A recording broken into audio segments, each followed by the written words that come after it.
Willie D Live. And I think my, you know, my voicing that out loud, some people say, man, you could have been as big as this person or that person.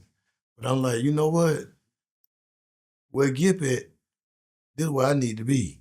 Because see, the difference between me and a lot of artists is that I'd already experienced a lot of life. I had my first car at 16 years old. I had already been on train, planes, and everything else before I got to the industry. So the industry never was nothing that was, only thing they were giving me was a bigger stage and showing me what fame was. But as far as coming from a solid household with rules and regulations, oh man, the industry, I was ready for the industry before I got there. Because I knew what I was not gonna do. And I knew what I wasn't gonna participate in. And yeah, people used to look at Gipp and be like, man, Gipp drive. Wow. We were going into the Rock and Roll Hall of Fame one time, and your partner, who got those Scarface brand. He went to Gipp. Man, them shoes, I don't know about you can hang with me today. I don't know if you can hang with me today. Them shoes too wide for me. And I'm just like, but what you don't understand is that when we first got into the industry, it was like around us, we was working at the dungeon, but at that time, really back in that time, you couldn't even get into no studio. You couldn't even go into the waiting area unless you had time booked. And at that time, that was boss town. So a lot of times we would be out in the parking lot all day while Organized Noise went in there and did the music. So with that being said, it taught me from the jump, like, hey man, you gotta put yourself in the position. You also gotta care about the position to make sure nobody destroys the opportunity for you.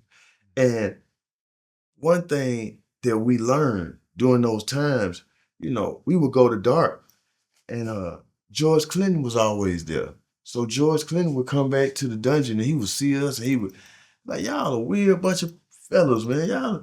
And one thing he told me one day, he said, we was getting ready for a show. And I think I walked in front of him, he looked. He said, Gipp, what that is you got on? I said, do what I'm about to go on stage. He said, man, how you start this if the people in the crowd got on the same thing you got? Mm. And from that, I said, I gotta make my own clothes.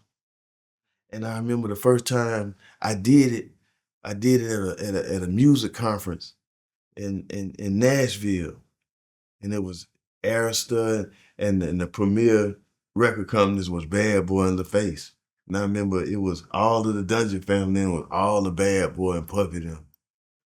And I just remember them coming in and, Puff was on his shit that day. Man, he learned a little something about the country boy, man. He came in looking, hey man, I need to hurry up.